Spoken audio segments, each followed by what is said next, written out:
Hi, Henry. How are you? Hey, good. Nice to see you. Nice to see you, Lee. What do you got going on? You rode in? Yes, we got a mess in the back corner of the yard. Okay. A lot of weeds and things. We just don't know what to do with. All right, let's go take a look at it. Great. See what we got. So this is the spot. Okay. The house back there, that used to all be woods. Okay. And so now it's there. We Yeah. want to create some privacy and clean this area up, but Okay. we don't know what to do. What I'm looking at is we have some good things and some bad things. Bad thing right here, bittersweet. Not good. Really invasive. It'll take over everything. So let's concentrate on getting rid of this, okay? And then we have some English ivy down here. Let's get this under control. And then we also have some nice juniper right here, which is really pretty. We'll just maybe prune this up a little bit. And then also we have some vinca in here. Really nice ground cover. Let's keep this and we'll keep it under control a little bit. And then we got some ivy growing up on this tree. And I'm kind of concerned about this. Let me make a phone call, get my arborist in here, good friend of mine, let him take a look at it, see what he says, okay? All right, that Okay. sounds great. All right, good. Thank you.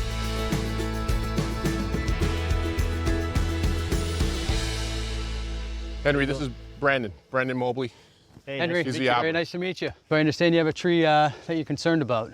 Yeah, Lee's recommending we take a look at this, and he's concerned. Yeah, Yeah, you know, the trees really don't benefit much from the ivy. yeah, You know, I think if they had a say in it, they would just say, get it away from me. yeah. Okay. So it's a blue spruce tree, not in perfect health, and it looks like that's because of a disease called needle cast. So it's a fungal disease, very common in New England, primarily because of our wet springs we have here. Is that why all the needles have come off? Yeah, blue spruce trees are highly susceptible, so we see it a lot on this Okay. particular species. What can we do about it? There's a couple management strategies. One is a spray program in the springtime, and then a cultural practice would be to remove the old needles. That's where the spores of the fungus kind of overwinter. But this is pretty far gone. It would be a really hard tree to kind of get back into shape. So you're recommending it come down, or? Yeah, I think the best case here would be to remove the tree and perhaps replace it with something else. So one concern we have is privacy. You know, this is a new house back here, and you know, the tree right now blocks some of that view. So that is a concern of ours, is to keep it some privacy. Yeah, absolutely. We're going to come in, we'll grind the stump, Okay. which would set up the site nicely for a replacement plant. And I think we can have some shrubbery coming in. We'll figure that out. Oh, great. Okay. Great. Well, I can get the crew over here and we could start the removal process. All right, All right, great. So we're going to bring in an aerial lift truck. It's a 60-foot truck. Our operator is going to dismantle this using a small chainsaw. He's going to start with the lower limbs, taking off the smaller branches, and process everything through a wood chipper.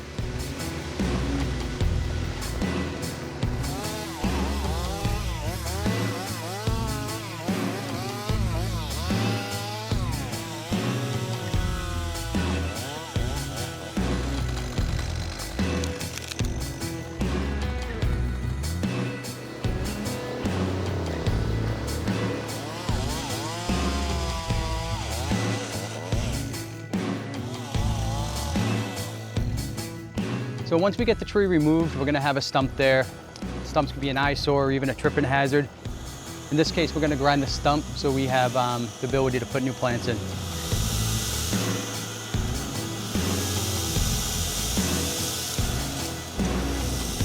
Thanks, Brandon. I appreciate it. Nice job. Hey, my pleasure. Appreciate it. looks great. Good Thank luck you. with the rest of the project. Okay, I'll talk to you soon.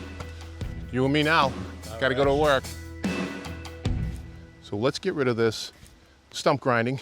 What I want to do is put some of this aside so we can use it later on. Put around our plantings. I want it so we can hold water.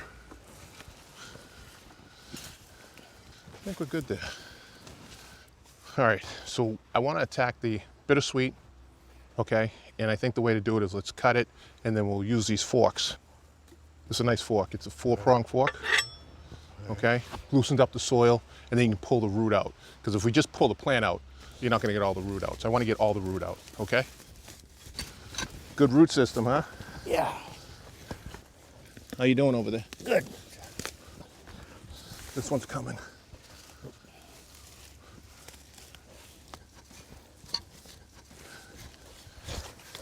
Make that work. Oh, that's a good one.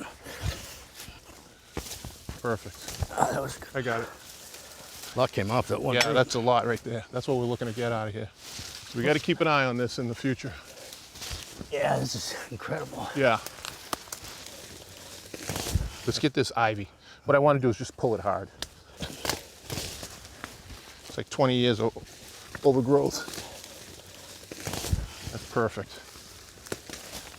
It'll recover. It's a shame to have that rock wall covered up. Exactly. I want to show it off. It's beautiful, you know. Just get in here.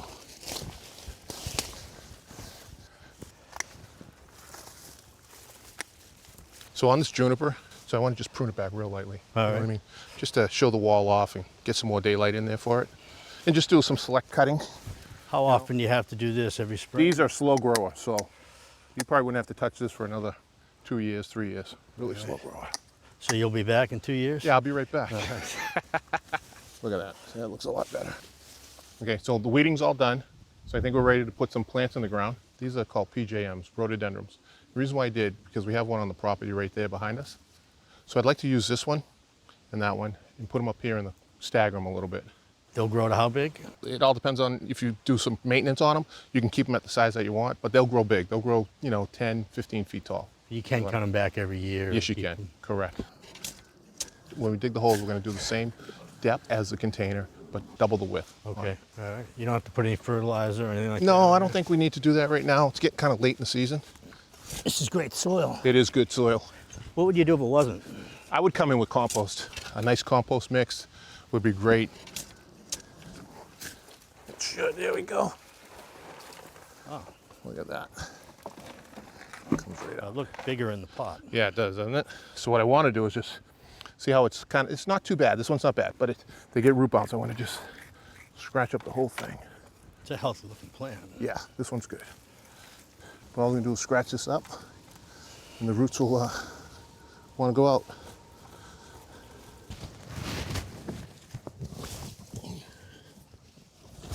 There we go. That's the face. That looks really right. good.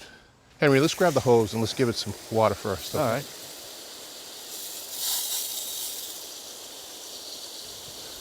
Cover this back in. This is the easy part. Yeah. I want to foot it, they call it. So we get it down in the ground. Put your foot around it. Oh, nice. Good hole. I think we did pretty good on this one. That looks great. I don't think we're going to have an issue with any ivy, but just keep an eye on the bittersweet. If you see anything, pull it up. Bittersweet's really aggressive. It will choke it out.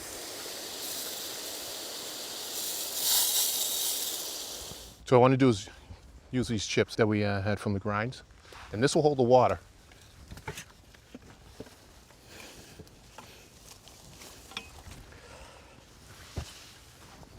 Should be good. Yeah, looks good. Okay, I think we're in good shape. What do you think? I think it looks great. All right. I need you to do me a favor. Water, okay? Every day for about 10 days. All right. How long till it fills out the area? For the... This area here probably about maybe 2 to 3 years. All right. It'll cover him real good. All right. I think you'll be great. happy. All right. Thanks a lot. Thanks. Good to see you.